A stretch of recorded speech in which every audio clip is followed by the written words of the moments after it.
ধন্যবাদ মাননীয় স্পিকার। আলহামদুলিল্লাহ রাব্বিল আলামিন ওয়াসসালাতু ওয়াসসালামু আলা রাসূলিহিল কারীম ওয়া আলা আলিহি ওয়া সাহবিহি ওয়া আহলি বাইতি আজমাইন। 12 মার্চ শুরু হওয়া সংসদ অধিবেশন, এটি একটি ঐতিহাসিক অধিবেশন। আমি আরেকবার আপনাকে এই অধিবেশনের প্রাণ সত্তা, এই অধিবেশনের চেয়ার এবং স্পিকার হিসাবে অত্যন্ত সফলভাবে দায়িত্ব পালনের জন্য আমি অন্তরের অন্তঃস্থল থেকে অভিনন্দন জানাচ্ছি।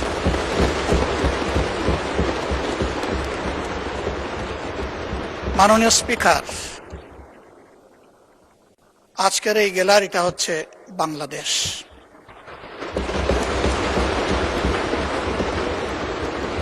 এই গ্যালারির দিকে তাকিয়ে আছে বাংলাদেশ। এই গ্যালারির দিকে শুধু বাংলাদেশে অবস্থানরত বাংলাদেশিরা নয়, সারা বিশ্বে ছড়িয়ে ছিটকে থাকা যত বাংলাদেশি আছে তারা সবাই আজ তাকিয়ে আছে। তারা এটাকে তাদের একটা প্রত্যাশার ঠিকানা হিসাবে দেখতে চায়। দীর্ঘ সময় ধরে চলমান এই অধিবেশন নিশ্চয়ই আমরা সবাই বিপুল প্রত্যাশা নিয়ে এবং দায়িত্ববোধ নিয়ে এখানে আমরা অংশগ্রহণ করেছি। আমি, সরকারি দল, বিরোধী দল এই দীর্ঘ সময় ধৈর্য ধরে আগ্রহ ভরে অধিবেশনকে সফল করার জন্য আমি অভিনন্দন জানাই এবং সেই সাথে অত্যন্ত খোলামেলাভাবে সবাই সবার মত ব্যক্ত করার ন্যূনতম সুযোগ পেয়েছেন, এই জন্য আমি আল্লাহ তাআলার শুকরিয়া আদায় করি। মাননীয় স্পিকার,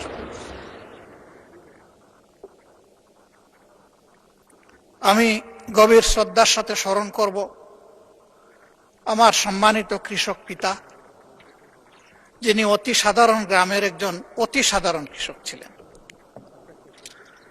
আমি সোনার চামচ এবং রূপার কাঠি হাতে নিয়ে জন্ম নেইনি।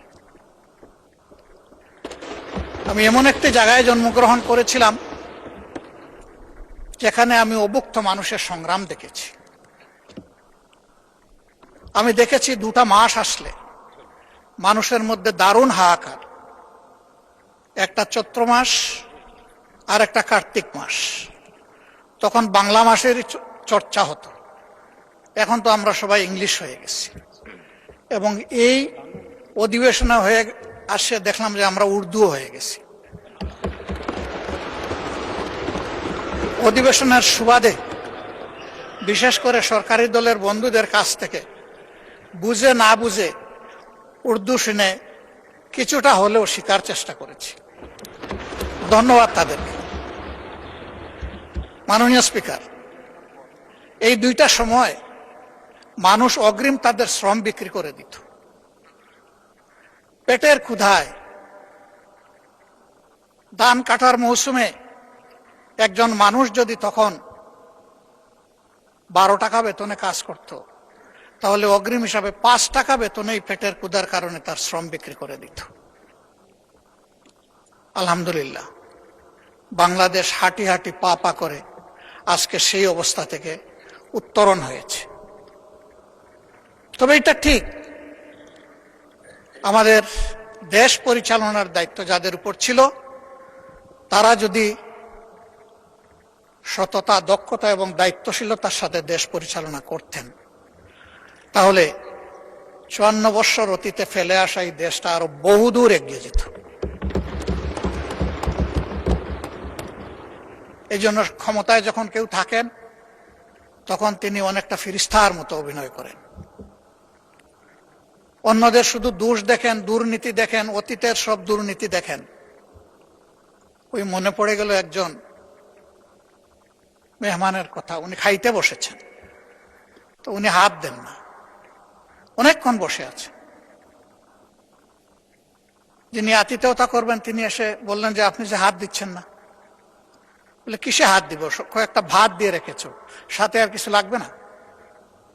যে আপনি না একটু আগে এখানে এসে বললেন।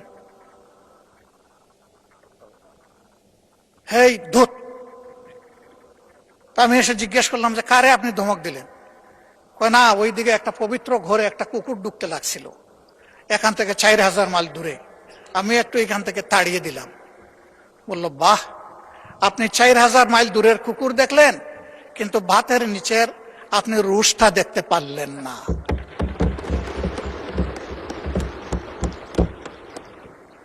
ক্ষেত্র বিশেষে আমাদের অবস্থান এমন হয়েছে, আমরা অনেক দূর দেখি, কিন্তু আমার গায়ে বগলে আমার যে দুর্বলতা বা গন্ধ সেটা আমরা দেখি না বা বুঝার চেষ্টা করি না।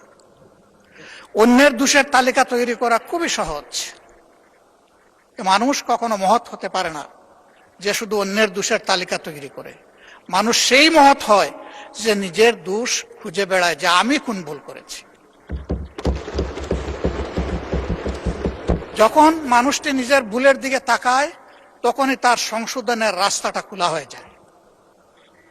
আর অন্যের ভুল যখন খুঁজতে থাকে তখন তার কিন্তু আর ওই ভুল থেকে, নিজের ভুল থেকে ফিরে আসার রাস্তা বন্ধ হয়ে যায়। আমি এখানে এসে মাঝে মাঝে কনফিউশনে পড়ে যাই। আমি কি মহান জাতীয় সংসদে বসে আছি, নাকি আমি জেগে জেগে ঘুমাচ্ছি? আমি কি স্বপ্ন দেখছি, নাকি আমি বাস্তবেই ইতিহাস শিকার কোনো বিশ্ববিদ্যালয়ের ছাত্র এখানে বসেছি?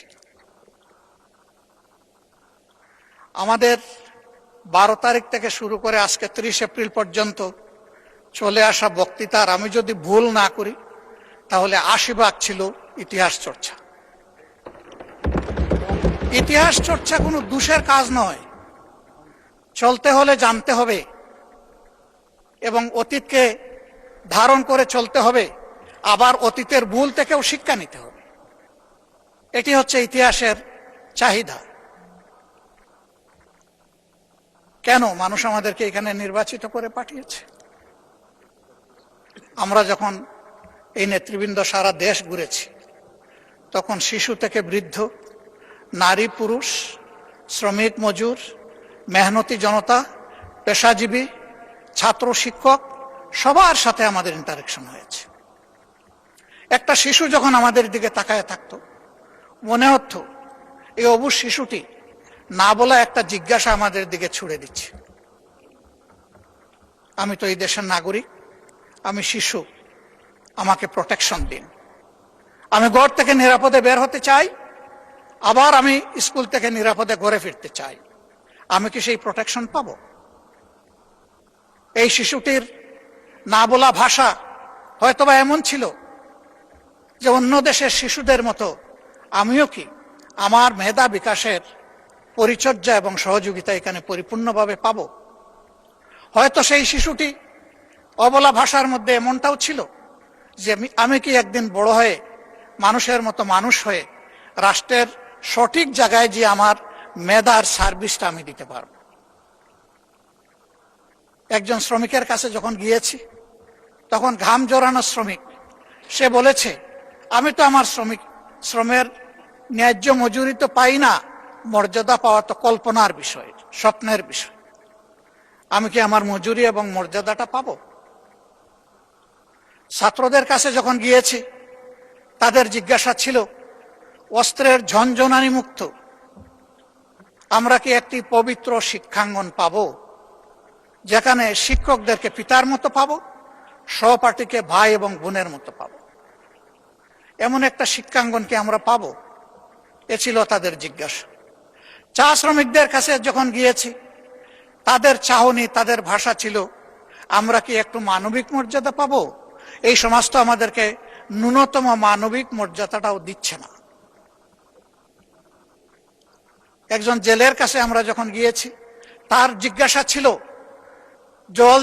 জাল যার জ্বলা তার, এত শুধু স্লোগান, এটা তো আমাদের কপালে জুটে না, বরঞ্চ বেনিয়ারা আমাদের নামে এগুলা লুট করে নিয়ে যায়। আমি কি সেই জেলের অধিকার পাবো?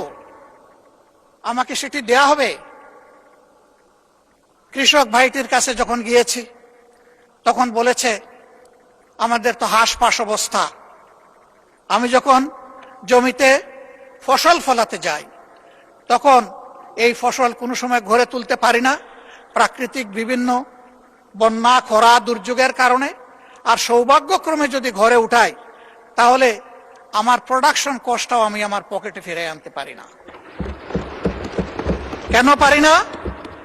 এই কারণে পারি না, কৃষি উপকরণ যেগুলো আছে, বীজ আছে, সার আছে, কীটনাশক আছে, সেচে পানি আছে, এইগুলার খরচ আমাদের প্রাপ্তির চাইতে অনেক বেশি। সারের যে দাম লেখা আছে তার চাইতে দ্বিগুণ দেড়গুণ দামে আমাকে কিনতে হয়। এখানেও বেনিয়াদের দৌরাত্ম্য। আবার আমি যখন ফসল ফলালাম, আমার ফলানো ফসলটা আমি তার কাছে যদি 10 টাকা কেজি দরে বিক্রি করি, রাজধানীতে গিয়ে সেটা 40 টাকা কেজি দরে বিক্রি হয়। এখানে মধ্যস্বত্বভোগীদের লুটেরা। এই যন্ত্রণা থেকে আমরা কি মুক্তি পাবো? আমি যখন ফসল ফলালাম, ফল উৎপাদন করলাম, তখন পর্যাপ্ত রক্ষণাগর না থাকার কারণে আমি তো তাড়াহুড়া করে এই ফসলগুলা বিক্রি করে দিতে বাধ্য হই। আমি কি সরকার থেকে এইটুকু সাপোর্ট আশা করতে পারি? তিস্তা পারে যখন গিয়েছি, সে এলাকার 2 কোটি 2.5 কোটি মানুষের মধ্যে যাদের সাথে দেখা হয়েছে, আমরা এখানে যারা বসে আছি মাশাআল্লাহ, আমাদের চেহারা গালগুল সবই সুন্দর নুরানি, কিন্তু ওই জায়গার মানুষগুলার দিকে তাকানো যায় না। তাদের হাড়ের ভিতরে চামড়া ঢুকে গেছে, জীবনের ঘানি টানতে টানতে তারা হয়রান হয়ে গিয়েছে। পুরো নদীটা একটা মরুভূমিতে পরিণত হয়েছে। ভরাট হয়ে যাওয়ার কারণে পাশের প্রতিবেশী দেশ থেকে যখন বন্যা তেড়ে আসে, তখন নদীর ধারণ ক্ষমতা একেবারেই নির্জীব হয়ে যাওয়ার কারণে 2 কূল ভাসিয়ে আবার তাদেরকে পানিতে ডুবাইয়ে মারে। শীত মৌসুমে যখন সে ফসল ফলাবে তখন তার চাহিদার পানি নাই। বর্ষায় যখন সে একটু আত্মরক্ষা করবে তখন পানির তুড়ে ভেসে যায়। প্রতি বছর শত নয় হাজার হাজার ঘরবাড়ি বিলীন হয়ে যায় নদী তটে। এভাবেই তাদের জীবন চলছে। আমি ধন্যবাদ জানাই আসাদুল হাবিব দুলু সাহেবকে, সম্মানিত সংসদ সদস্য তিনি এবং মন্ত্রী। তিনি একটি আন্দোলন গড়ে তুলেছিলেন, জাগো বাহে।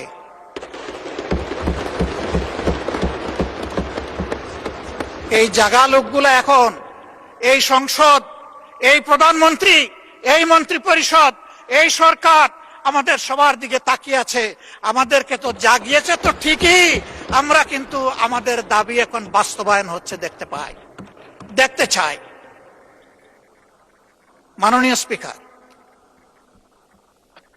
তিস্তা মহাপরিকল্পনা বাস্তবায়নের গল্প শুনতে শুনতে মানুষগুলা ক্লান্ত। এখন আর গল্প শুনতে চায় না, এখন তারা পদক্ষেপ দেখতে চায়। আমরা নির্বাচনের সময় কথা দিয়েছিলাম, কে সরকারে আসবে না আসবে আল্লাহ তাআলা নির্ধারণ করবেন।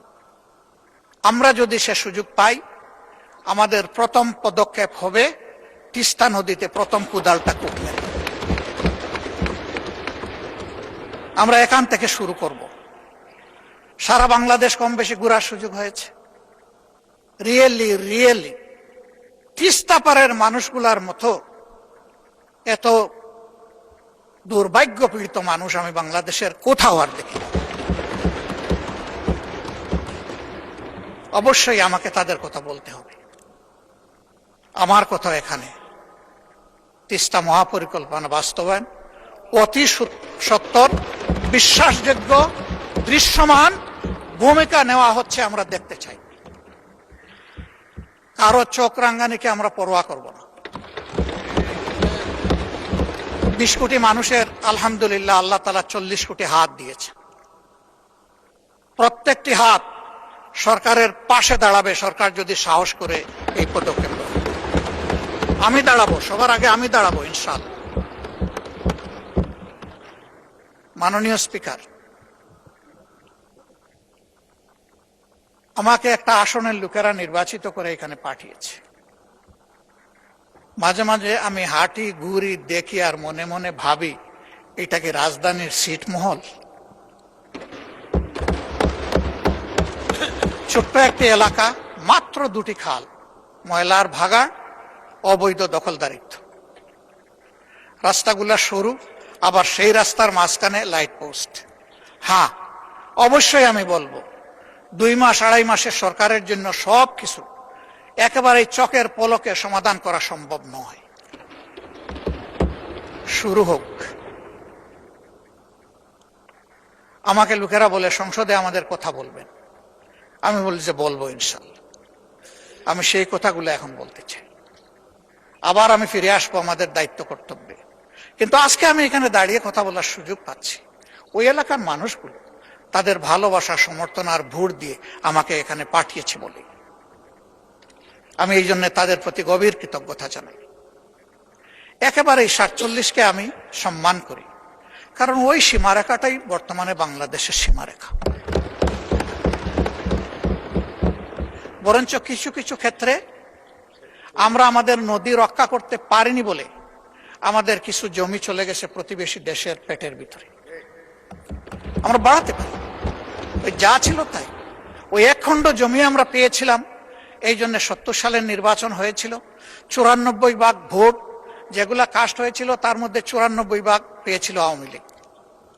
তারা আসলে এত ভোট পেয়ে তারা আসলে নিজেদেরকে ধরে রাখতে পারে নাই।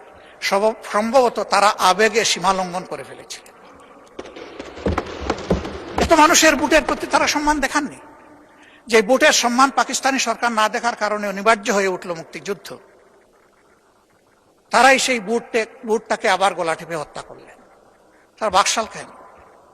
আমাদের অনেক বন্ধু 72-এর সংবিধান সম্পর্কে তাদের হোল হার্টেড রেসপেক্ট তারা পে করেন, আমি পারি না। এই জায়গায় যারা করেন তারা এখন সরকারি ট্রেজারি বেঞ্চে অনেকে বসে আছে।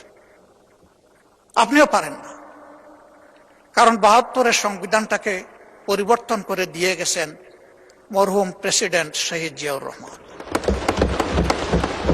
তিনি 72-এর জায়গায় কথা রাখেন নাই। যে জায়গাগুলা তার দৃষ্টিতে সংস্কার মেরামতের দরকার ছিল তিনি করেছেন। তাইলে এখন কেমনে আমরা বলতে পারি যে আমরা 72-এর সংবিধান চাই? এটা তো আমরা বলতে পারি না। আমাদেরকে এমন ভাবে বলা হয় আমরা যেন সংবিধানই মানি না। তো সংবিধান না মানলে এখানে আসলাম কেমনে, বসলাম কেমনে, এই দেশে বসবাস করি কেন? We are law abiding people. যত সময় পর্যন্ত দেশে বিদ্যমান সংবিধান আছে আমরা তার বিরুদ্ধে আন্দোলন করতে পারি কোনো পরিবর্তনের জন্য, কিন্তু বিদ্রোহ করব না। একজন নাগরিক হিসাবে এটাই আমার দায়িত্ব। আমি আমার দাবি অব্যাহতভাবে জানিয়ে যাব যতক্ষণ পর্যন্ত আমার দাবি বাস্তবায়ন না হবে। তবে হ্যাঁ, আমার দাবিটা যদি যৌক্তিক না হয় তাহলে এটাকে আমি যে কোনো সময় অ্যাবান্ডন ঘোষণা করতে পারি, তাতেও কোনো সমস্যা নেই। মাননীয় স্পিকার, এই ছোট্ট এলাকাটি মাত্র 2টি থানা নিয়ে গঠিত, কাফরুল এবং মিরপুর। মিরপুরের পুরা টানা আংশিক। এই জায়গাটির মধ্যে কিছু অবকাঠামোগত সমস্যা আমাদের রয়েছে, সেগুলোর দিকে একটু নজর দেওয়ার জন্য আমি সংশ্লিষ্ট মন্ত্রণালয়ের সম্মানিত মন্ত্রীবর্গকে আহ্বান জানাবো, অনুরোধ জানাবো। ইব্রাহিমপুর বাজার এলাকার যানজট নিরসনে মাস্টার প্ল্যান অনুযায়ী 100 ফুট রাস্তা বাস্তবায়ন এবং উত্তর কাফরুলের 350 মিটার দৈর্ঘ্য সরু রাস্তাটি প্রশস্তকরণ জরুরি। প্রথমটা একটা মাস্টার প্ল্যান আগে থেকে আছে, এখন এটা বাস্তবায়ন হওয়া দরকার। এই এলাকায় প্রায় যানজট লেগে থাকে, অসহনীয় যানজট। সেই জায়গাটার দিকে আমি দৃষ্টি আকর্ষণ করলাম।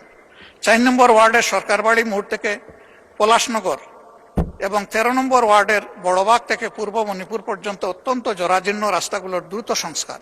বছরের পর বছর ভাঙ্গা চূড়া পড়ে আছে। এখানকার কন্ট্রাক্টর নাকি পালিয়ে গেছে, তো এখন কন্ট্রাক্টর আবার ফিরে এসে যতক্ষণ পর্যন্ত ওই ফ্যাসিস্টরা ধরা না দিবে ততক্ষণ পর্যন্ত কি মানুষগুলোকে এই যন্ত্রণা ভোগ করতে হবে? মাননীয় স্পিকার, এর তো একটা সমাধান হওয়া দরকার। এই জন্য আমি মাননীয় স্থানীয় সরকার মন্ত্রণালয়ের সম্মানিত মন্ত্রীকে আমি অনুরোধ করব তিনি সদয় দৃষ্টি দিবেন। ইব্রাহিমপুর এবং উত্তর কাফরুলের রাস্তার মাঝখানে অবস্থিত বিদ্যুতের খুঁটিগুলো জরুরি ভিত্তিতে সরানো দরকার। এর মাঝে বহু অ্যাক্সিডেন্টও হয়েছে এগুলোকে কেন্দ্র করে।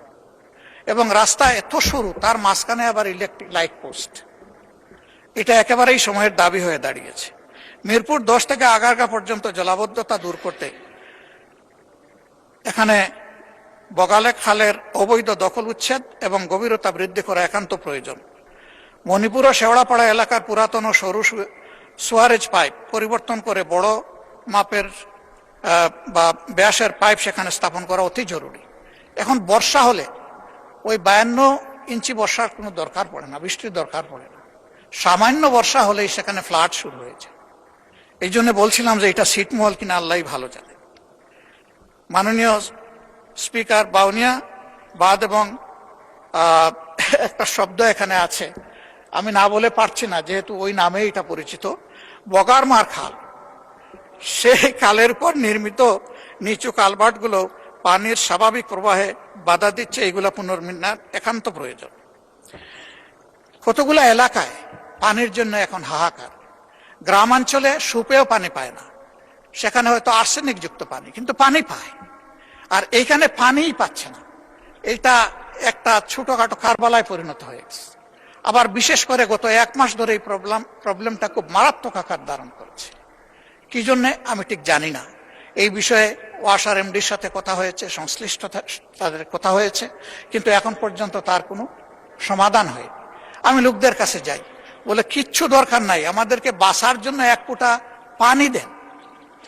মাননীয় স্পিকার, আমি অত্যন্ত বিনয়ের সাথে অনুরোধ করব যে এই যে এলাকাগুলোয় পানির জন্য লোকেরা হাহাকার করছে, আমি এই নামগুলো অনেক দীর্ঘ, আমি এখানে পড়ে আপনার সময় নষ্ট করছি না, এগুলা সবাই জানে। আমি শুধু অনুরোধ করব যে এই পরিত্যক্ত এলাকাটাকে একটু শনাক্ত করে যেন তার প্রতি সঠিক মনোযোগ দেওয়া হয়। আইন শৃঙ্খলা এবং সামাজিক সুরক্ষার ক্ষেত্রে সব জায়গায় যে প্রবলেম, এখানেও সেই একই প্রবলেম, মদ মাদকতা কিশোরদের। এর সাথে সারা দেশের মতো এখানে সীমাহীন, বলগাহীন, লাগামহীন চাঁদাবাজি। ফুটপাত দখল করে চাঁদা নিয়ে লোকদেরকে রাস্তার মধ্যে বসায় দেওয়া হয়েছে। এর বাইরেও যারা নিজ নিজ ব্যবসা প্রতিষ্ঠানে ব্যবসা করেন, তাদেরকেও চাঁদা দিয়েই ব্যবসা করতে। 5 আগস্টের পর আমরা কি এমন একটা বাংলাদেশ চেয়েছি মাননীয় স্পিকার? কে চাঁদাবাজ? আমি এটা শুনতে চাই না। চাঁদাবাজ আমি হলেও আমারও হাতে হ্যান্ডকাপ পরানো হোক।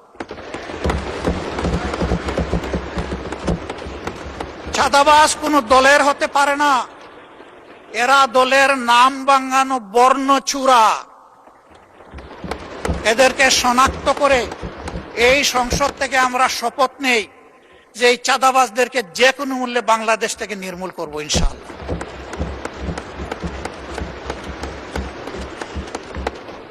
দখলবাজি নিয়ে বিভিন্ন জায়গায় ইনফাইটে কতগুলা মূল্যবান জীবন হরে গেছে। আমি তাদের জন্য দুঃখ প্রকাশ করছি। কেন? তারা তো এদেশেরই সন্তান, এইভাবেই মরতে হবে কেন? হালাল রুজির পথ 99% মানুষের জন্য থাকলে এই 1% মানুষের হাতে কেন 99% মানুষ জিম্মি হবে? এদের যন্ত্রণা থেকে দেশটাকে মুক্ত করতে হবে মাননীয় স্পিকার। আইন শৃঙ্খলা পরিস্থিতির অবনতি উন্নতি আমি এগুলো বুঝি না। যে সরকার আসে আইসেই বলে যে আগের চেয়ে এখন অবস্থা ভালো। এই আগটা কি সেটাও বুঝি না। আমি এই আগ পাস কিছুই শোনার পক্ষপাতী নই। আমি শোনার পক্ষে আমাদের বর্তমানটা কি। এই বর্তমানে আমরা একটা নিরাপদ বাংলাদেশে বসবাস করতে চাই। মাননীয় স্পিকার, আমি মাননীয় স্বরাষ্ট্রমন্ত্রীকে অনুরোধ করব, বাংলাদেশের সকল জায়গার আইন শৃঙ্খলা পরিস্থিতি একই ধরনের নয়, কিন্তু যে জায়গাটা বেশি ঝুঁকিপূর্ণ, বেশি ভালনারেবল, সেই জায়গায় যেন অগ্রাধিকারের ভিত্তিতে আগেই নজর দেওয়া হয়। এর সাথে আমাদের শিক্ষাঙ্গনগুলোকে সকল ধরনের সন্ত্রাস মুক্ত যেন রাখার পর্যাপ্ত ব্যবস্থা করা হয়। আমরা দেখতে চাই না যে দলেরই হোক দায়ের কূপে কিংবা আগ্নেয়াস্ত্রের বুলেট তার জীবন নিয়ে গেছে, এটা দেখতে চাই না। আমরা দেখতে চাই শিশু হয়ে ঢুকবে, পরিণত মানুষ হয়ে ওখান থেকে বের হবে, দক্ষ নাগরিক হয়ে বের হবে, নৈতিকতাবোধ সম্পন্ন নাগরিক হয়ে বের হবে, দেশপ্রেম বুকে নিয়ে বের হবে, দেশ গড়ার অঙ্গীকার নিয়ে বের হবে। আমরা সেই শিক্ষা প্রতিষ্ঠানটা দেখতে চাই। মাননীয় শিক্ষামন্ত্রী আছেন, দেশকে যদি আগাতে হয় তাহলে শিক্ষা এবং স্বাস্থ্য এই দুইটাকে সর্বাধিক গুরুত্ব দিতে হবে। শিক্ষার প্রাণ হচ্ছে টারশিয়ারি লেভেলে, সেখানে রিসার্চ হবে, গবেষণা হবে, জাতির ভবিষ্যৎ ওখান থেকেই বের হয়ে আসবে। দুঃখের বিষয়, গবেষণায় ফকিরের ভিক্ষা দেওয়া হয়। ফকিরের ভিক্ষা দেওয়ার কারণে ওই ভিক্ষাগুলো লুটপাট হয়ে যায় অনেক ক্ষেত্রে, সেগুলোও কাজে লাগে না। তবে আমি একটা সেক্টরকে বরাবর ধন্যবাদ দেই, আজও ধন্যবাদ দেব। এটি হচ্ছে আমাদের কৃষি বিভাগ, কৃষি বিশ্ববিদ্যালয়। তাদের অর্জনকে আমরা অস্বীকার করলে নিজেকে অস্বীকার করার সামিল হবে। তারা এই দেশকে অনেক কিছু দিয়েছে। মেধাতে ইন্টারমিডিয়েট পাস করার পরে আমাদের সময় যেটা ছিল, সবচেয়ে বড় মেধাবীরা যেত বুয়েটে, এরপরে যারা মেডিকেলে, তারপরে যারা কৃষিতে, এরপরে যারা পাবলিক ইউনিভার্সিটিতে। অবশ্যই তার ব্যতিক্রমও ছিল, অনেক প্রখর মেধাবীও হয়তো প্রায় পাবলিক ইউনিভার্সিটিকে ফার্স্ট চয়েস হিসেবে গ্রহণ করে নিয়েছে, কিন্তু ইন জেনারেল ট্রেন্ডটা এমন ছিল। সেই জায়গা থেকে তৃতীয় অবস্থানের লোকেরা যদি দেশকে এত কিছু দিতে পারলেন, প্রথম এবং দ্বিতীয় অবস্থান কি দিল সেটা এখন পর্যালোচনার দাবি রাখে। এবং এইখানে রাষ্ট্রের দায়িত্ব কতটুকু, দায় কতটুকু, সেটাও পর্যালোচনা করতে। তাদের হাতে যদি পর্যাপ্ত উপকরণ তুলে না দিয়ে আমরা বলি যে কেন তোমরা আমাদেরকে দিচ্ছ না, এটা হবে অবিচার। এই জন্য আমি দাবি করব বাজেট অধিবেশন সন্নিকটে সর্বাধিক গুরুত্ব যেন শিক্ষা এবং স্বাস্থ্যে দেওয়া হয়।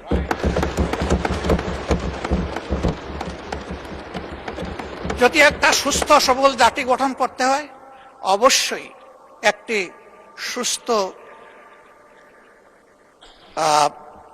স্বাস্থ্য ব্যবস্থা আমাদেরকে গড়ে তুলতে হবে। কিন্তু এখানে সবাই স্বাস্থ্য ব্যবস্থার ব্যাপারে হাহাকার করেছেন, সবচেয়ে বেশি হাহাকার করেছেন স্বাস্থ্য সেবার বিষয়টা নিয়ে। অনেকে বলেছেন স্বাস্থ্য সেবা নিজেই রোগী, আমাদেরকে সারিয়ে তুলবে কিভাবে। সঠিক, 1000 শয্যা বিশিষ্ট হাসপাতালে রোগী ভর্তি থাকে 3700। How could be possible? আবার এখন অন্য সমস্যাও দেখছি। এই ফ্যাসিস্ট আমলে যোগ্য দক্ষ ডাক্তারদেরকে বহু দূরে বদলি করা হয়েছে, যেখানে তাদের মেধারও কোনো মূল্যায়ন করা হয়, এবং সেখানে এটাকে কাজে লাগানোরও কোনো সুযোগ ছিল না। আবার অনেককে ওএসডি করা হয়েছে। আমাদের সম্মানিত মন্ত্রী, তার ছোট ভাই, সেও একজন ডাক্তার, আমাকে একদিন আক্ষেপের সুরে বলেছিল, শফিক ভাই, আগামীতে যদি আমাদের সরকার গঠিত হয়, একটা গাল দিয়ে বলেছিল, গাল অবশ্য সভ্য সরকার, যে আমাদেরকে অমুক জায়গায় তমুক জায়গায় দিয়েছে, ওদেরকে আমরা বাংলাদেশের সীমানার ভিতরে না রেখে ওদেরকে আমরা ট্রান্সফার করব তালপট্টিতে। আমি বলেছিলাম, হোয়াটস ডিফারেন্স? তুমি আর আমি যদি এইটাও করি তাহলে তো একই কাজ করলাম। মাননীয় স্পিকার, কিছু কিছু কাজ দুঃখজনক ভাবে এখন এরকমই শুরু হয়ে গেছে। ফ্যাসিস্ট আমলে যারা বঞ্চিত ছিল, নিগৃহীত ছিল, ওএসডি ছিল, খালে বিলে তালপট্টিতে যাদের পোস্টিং ছিল, এখন আবার তাদের উপরে সেটা চলে এসেছে। কেন? আমি মাননীয় প্রধানমন্ত্রীকে সম্মান রেখেই বলছি, তিনি বলেছেন আমরা একটা মেরিটোক্রেটিক নেশন বিল্ড আপ করতে চাই। আমি তাকে বলবো, দল আদর্শের ভিত্তিতে নয়, মেরিট এবং কমিটমেন্টের ভিত্তিতে সমস্ত নাগরিকগুলোকে আপনার নেতৃত্বে যেন মূল্যায়ন করা হয়। মাননীয় স্পিকার, জ্বালানি সংকট সমস্যা যাই বলি এসেছিল, সবাই কষ্ট পেয়েছেন, এখানেও যারা তারাও কষ্ট পেয়েছে, তবে আমাদের চাইতে সাধারণ নাগরিকরা অনেক বেশি কষ্ট ভোগ করেছে। আমরা এই বিষয়ে একটা অর্থবহ আলোচনা করেছি। এই সুযোগ দেওয়ার জন্য আপনাকে ধন্যবাদ জানাই। এই আলোচনার পরে যখন কমিটি হলো, সম্মানিত চিফ হুইপ বলেছেন এই কমিটি হওয়ার পরে আমরা দেখি যে রাস্তার সেই কষ্ট দূর হয়ে গেছে অনেকটাই। কেন মাননীয় স্পিকার? দেশবাসী বিশ্বাস করতে শুরু করেছে যে একই বিষয়কে সরকারি দল এবং বিরোধী দল সিরিয়াসলি নিয়েছে, তারা এটা অ্যাড্রেস করবে, আমাদের সমস্যার সমাধান হবে। এই আস্থার জায়গাটা ফিরে আসার কারণে সমাধানের পথ খুলে গেছে। আমরা দোয়া করি যে এই যুদ্ধ এখনো অব্যাহত রয়েছে তার পরিসমাপ্তি হোক। এই যুদ্ধ গোটা বিশ্বকে নাড়িয়ে দিয়েছে। আমরা আগেই বলেছি এই সংকট এই সরকারের তৈরি নয়, এটা global issue, global problem, crisis.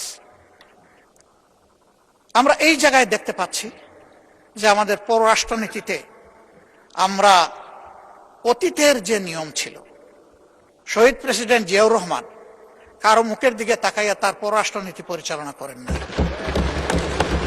তিনি দেশবাসীর মুখের দিকে তাকিয়ে করেছিলেন। এখন এই জায়গা থেকে আমরা কেন সেই আওয়াজটা একইভাবে দিতে পারলাম না? আমাদের একটি বন্ধু রাষ্ট্র কেন আক্ষেপ করে বলে যে আমাদের চরম কষ্টের সময়ে আমরা বাংলাদেশকে পাশে পেলাম না? কেন এই কথা বল? Will be in a justified runner, আমাদের রেস হবে জাস্টিফিকেশনের উপর। যেই মজলুম হবে সে আমার প্রতিবেশী কিংবা দূরবর্তী যেই হোক, তার প্রতি আমাদের সমর্থন থাকবে। আর যেই জুলুম করবে তার জুলুমেরও আমরা প্রতিবাদ করব আমাদের ভাষায়, আমরা যে ভাষাটা বুঝি, কারো শিখানো দেওয়া ভাষায় না। নির্বাচনী ইশতেহারে আমরা যেমন বলেছি, বিএনপিও তেমন বলেছে যে আমাদের পররাষ্ট্রনীতি হবে স্বাধীন পররাষ্ট্র, সবার আগে বাংলাদেশ। আমরা সেই জায়গাটা দেখতে চাই। আমরা কাউকে বরাবর বলে এসেছি আমাদের সীমাহীন বন্ধুর প্রয়োজন আছে, কিন্তু একজন প্রভুর দরকার নাই আমাদের। আমরা সেই জায়গাটাই দেখতে চাই। মর্যাদার সাথে মাথা উঁচু করে সমতা, ন্যায্যতা এবং মিউচুয়াল রেসপেক্টের ভিত্তিতে পরিচালিত হবে আমাদের পররাষ্ট্রনীতি। এই জায়গাটা নিশ্চিত করুক সরকার, আমরা এটাই সরকারের কাছে প্রত্যাশা করি। আমাদেরকে বলা হয় মাঝে মাঝে, আমাদের ট্রেজারি বেঞ্চের বন্ধুরা বলেন যে এমন কোনো কাজ আপনারা করবেন না যে কারণে আবার পতিত ফ্যাসিস্টরা ফিরে আসে। আমরা তো এটা চাই না, কিন্তু নির্বাচনের আগে আমরা দেখলাম কিছু কিছু সিনিয়র নেতা পর্যন্ত তাদেরকে আশ্বস্ত করে নিশ্চয়তা দিয়ে বলছেন আপনাদের সকল মামলা উঠাইয়া দেব, আপনাদের জন্য আমাদের দুয়ার খোলা, আপনাদেরকে আমরা পর্যাপ্ত নিরাপত্তা দেব। আমরা জানি না এখনো তাদের সেই সম্পর্ক বিদ্যমান আছে কিনা। আমাদের কথা একদম পরিষ্কার, ফ্যাসিস্ট আমলে যতগুলো অপরাধ সংগঠিত হয়েছে, যতগুলো খুন হয়েছে, গুম হয়েছে, যত জায়গায় মানবতা লঙ্ঘিত হয়েছে, দর্শন হয়েছে, এই প্রত্যেকটি অপরাধের বিচার করতে হবে এবং সেই বিচার উসমান হাদি পর্যন্ত আসতে হবে। মাননীয় স্পিকার, কিন্তু বিচারের দিকে তাকিয়ে আমরা কিছুই বুঝতে পারছি না। বিচারের অঙ্গনে কি সবুজ পতাকা উঠছে না লাল পতাকা উঠছে না কালো পতাকা উঠছে, বুঝতে পারছি না। আমরা একটা সবুজ পতাকা দেখতে চাই। ওখান থেকে বলা হবে জাতিকে আমরা হতাশ করব না, জাতির প্রত্যাশার আলোকে মজলুমের পাওনা তার কাছে পৌঁছে দেব। না হলে শহীদরা, শহীদদের আত্মা, তাদের আপনজন, গুমের শিকার লোকগুলো তাদের আপনজন, দর্শনের শিকার হয়ে যে মা কেঁদেছে, যার চোখের পানিতে হয়তো একটা নালা নদী তৈরি হয়ে গেছে, তাদের আত্মা আমাদেরকে অভিশাপ দেবে। এই অভিশাপের ভার এই পার্লামেন্টের বহন করা ঠিক হবে না। মাননীয় বিরোধী দলের নেতা, আর কতক্ষণ সময় লাগবে? আপনি যতক্ষণ দিবেন। না, আপনার কতক্ষণ লাগবে? আপনি সারা রাত দিলে আমি রাজি আছি, 2.5 ঘন্টা দিলে রাজি আছি, 4 ঘন্টা দিলেও রাজি আছি, এটা আমার পাওনা। আপনি বলবেন সবাই পাইছে আধা ঘন্টা 20 মিনিট, আপনি একটা যৌক্তিক সময় নিন। আমি একটা যুক্তি দিয়ে যৌক্তিক সময় নিচ্ছি। যখন কার্য উপদেষ্টা কমিটির বৈঠকে 42 ঘন্টা সময় নির্ধারণ করা হয়েছিল এটার জন্য, তখন আমি বলেছিলাম যে এটা 50 ঘন্টা করেন। এইটা নিয়ে আমাকে 2 বার খুঁটা দিয়েছেন আমার সম্মানিত একজন সংসদ সদস্য এবং তার সূত্র ধরে আরো কয়েকজন। খুঁটাটাই যখন খাইলাম মাননীয় স্পিকার, তখন পুরা সময়টাকে আমার পাওনা নয়? করতে চান, সেই দিক থেকে আপনি বিবেচনা করেছেন, আপনাকে ধন্যবাদ। মাননীয় স্পিকার, তা আমি এত চাইবো না, 4 ঘন্টাও চাইবো না, কমপক্ষে 2.5 ঘন্টাও চাইবো না, আমি শেষ করে দিচ্ছি, আমি সেই দিকে আগাচ্ছি। আমার বক্তব্যে যদি কোনো ধৈর্যচ্যুতি ঘটে আমি মাপ চেয়ে নিচ্ছি। মাননীয় স্পিকার, এই বাংলাদেশটাকে আমরা সবাই বলি যে আসেন ঐক্যবদ্ধভাবে এগিয়েছে, তো ঐক্যবদ্ধভাবে এগিয়ে যেতে হলে আসলে মানসিকতায় আমাদের সবার পরিবর্তন আনতে হবে। পরিবর্তন বক্তব্যে নয়, পরিবর্তন আনতে হবে মানসিকতা। সেটা কি? সেটা আর কিছু নয়, let us agree to disagree. আমার অপিনিয়ন আমি দেব, আপনার অপিনিয়ন আপনি দেবেন, আমারটা আপনি শ্রদ্ধা ভরে শুনবেন, আপনারটা আমি শ্রদ্ধা ভরে শুনব। এরপরে যা যৌক্তিক তা নিয়ে আমরা সামনে এগিয়ে যাব। আমরা যদি এতই ক্ষিপ্তা বিরোধী দল হতাম, তাহলে মাননীয় প্রধানমন্ত্রীর এই প্রস্তাবে আমরা সাড়া দিতাম না। আমরা তো বিরোধী দলকে ভালোবাসি না, আমরা তো এখানে বিরোধী দলকে প্রতিনিধিত্ব করতে আসি নাই, আমরা এখানে এসেছি 20 কোটি মানুষের জন্য কথা বলতে। আমরা প্রথম দিনই বলেছি সকল ভালো কাজে সহযোগিতা, আর যখনই ভুল দেখব তখনই আমরা কিন্তু প্রতিবাদ করব, আমরা চুপ করে বসে থাকবো না। মাঝে মাঝে এখান থেকে আমাদেরকে বলা হয় এইভাবে চলবেন, ওইভাবে চলবেন, না চললে এই হবে। আসলে কি হবে সেটা দেখতে দেখতেই তো বাংলাদেশিরা আজকে এই জায়গায় এসে দাঁড়িয়েছে। এটা মজলুমের মিলন মেলা, আমরা সবাই দেখে দেখে এখানে এসেছি। আর কপালে যদি ওই দেখা থাকে আরেকবার দেখবো, অসুবিধা কি? জনগণের জন্য কাজ করতে গিয়ে একবার কেন 100বার দেখবো, তাতে অসুবিধা কি? এতেও কোনো অসুবিধা নাই। হ্যাঁ, আমি সর্বশেষ উদাহরণ দেব, যখন কেউ ক্ষমতায় থাকে তখন ওই রকমই কথাবার্তা সুন্দর করে বলে, গলার আওয়াজ বেড়ে যায়, চেহারার ভাবমূর্তি অন্যরকম হয়ে যায়। এই যে আমাদের জুলাই যোদ্ধারা যারা নেতৃত্ব দিচ্ছিল, আমাদের তরুণ যুব সমাজ, তাদেরকেও তো ডিবিটে নিয়ে অনেক কিছু করা হয়েছে, কাণ্ডকারখানা।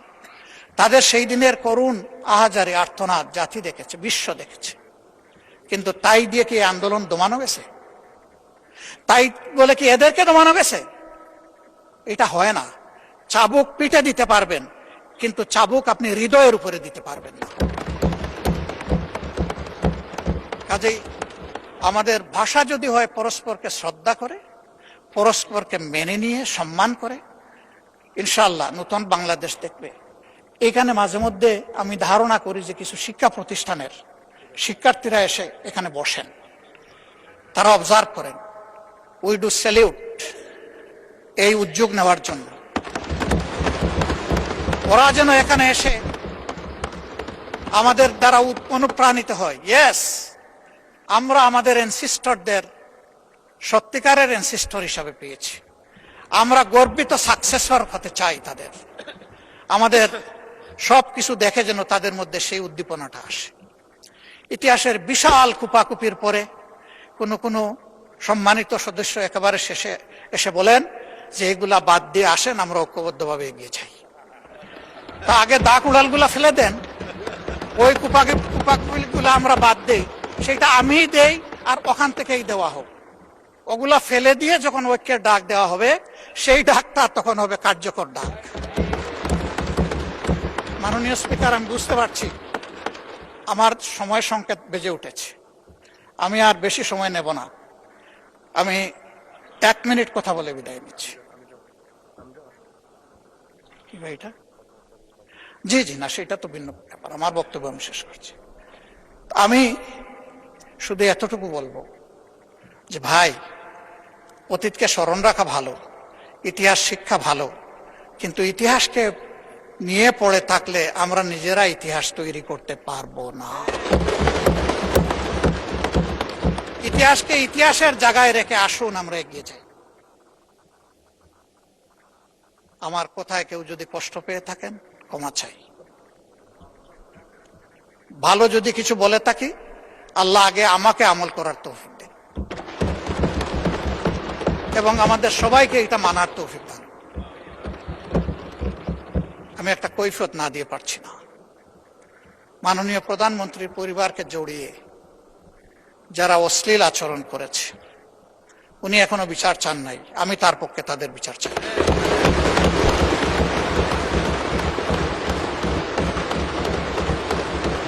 ওনার মেয়ে, আল্লাহ তাআলা আমাকেও 2টা মেয়ে সন্তান দান করেছেন, আমার মেয়ে। ওনার মেয়ের সম্মান মানে আমার মেয়েরও সম্মান, মানে আমাদের মেয়েরও সম্মান।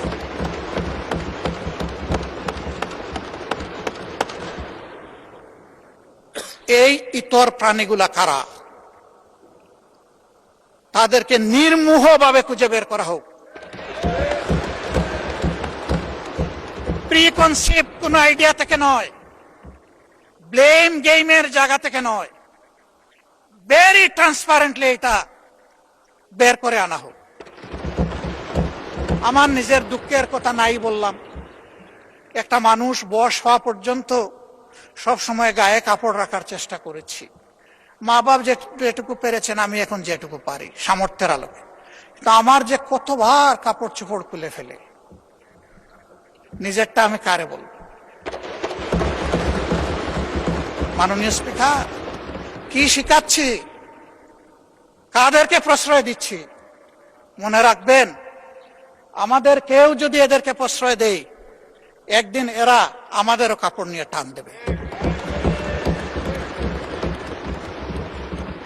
এই নোংরা ধারা বন্ধ হওয়া উচিত। এর অস্ত্র সরকারের হাতে, আমরা সরকারকে পূর্ণ সহযোগিতা করব। সকল টেকনোলজি কাজে লাগিয়ে প্রথমত বলবো যে এই নোংরামি বন্ধ করার পথ বাহির করুন, গোটা ফিল্টার করে আউট করুন। তারপরে বলবো ইনসিডেন্টালি ওর অ্যাক্সিডেন্টালি কিছু হয়ে গেলে সেইটার কঠোর ব্যবস্থা নেই। আমি সংসদ সদস্যরা 2 জন দাঁড়িয়ে তাদের নিরাপত্তা চেয়েছেন, আমি খুশি হতাম তারা যদি বলতেন আমরা আমাদের নিরাপত্তা চাই না, আমরা 20 কোটি মানুষের নিরাপত্তা চাই। আমি বলবো আমরা 20 কোটি মানুষের নিরাপত্তা চাই। আমি ধন্যবাদ জানাচ্ছি বিশেষভাবে এই অধিবেশনকে সফল করতে যারা প্রচুর খাটুনি করেছেন, কষ্ট করেছেন, সমস্ত কর্মচারী কর্মকর্তাবৃন্দ, মিডিয়ার লোকেরা যারা শৃঙ্খলার দায়িত্বে ছিলেন, তারা সবাইকে আমি ধন্যবাদ জানাচ্ছি বিরোধী দলের পক্ষ থেকে বা সারা অধিবেশনের পক্ষ। অতীতের রেওয়াজ এইটাকে সামনে রেখে, এইটা তাদের পারিশ্রমিক নয়, তাদের প্রতি সম্মান এবং ভালোবাসার নিদর্শন স্বরূপ আমি অনুরোধ করব মাননীয় স্পিকার, আপনি তাদের এক মাসের পরিমাণ বেতনের একটা ইনসেন্টিভ তাদের হাতে অধিবেশন শেষ হওয়ার সাথে সাথে সেই সিদ্ধান্তটি আপনাকে নেওয়ার জন্য আমি আমার সমস্ত কর্মকর্তা কর্মচারী ভাই বোনদের পক্ষ থেকে আমি আপনাকে অনুরোধ জানাচ্ছি। তবে এই দিয়ে তাদের অবদানের সম্পূর্ণ কৃতজ্ঞতা আদায় করা সম্ভব নয়। আমি বিশ্বাস করি আমরা যেমন দেশের জন্য কাজ করেছি, এই কয়টা দিন তারা সীমাহীন পরিশ্রম করেছেন দেশের জন্য, ইনশাআল্লাহ তারা সম্মানিত হবেন। মাননীয় স্পিকার, আপনাকে ধন্যবাদ। আসসালামু আলাইকুম ওয়া রাহমাতুল্লাহ।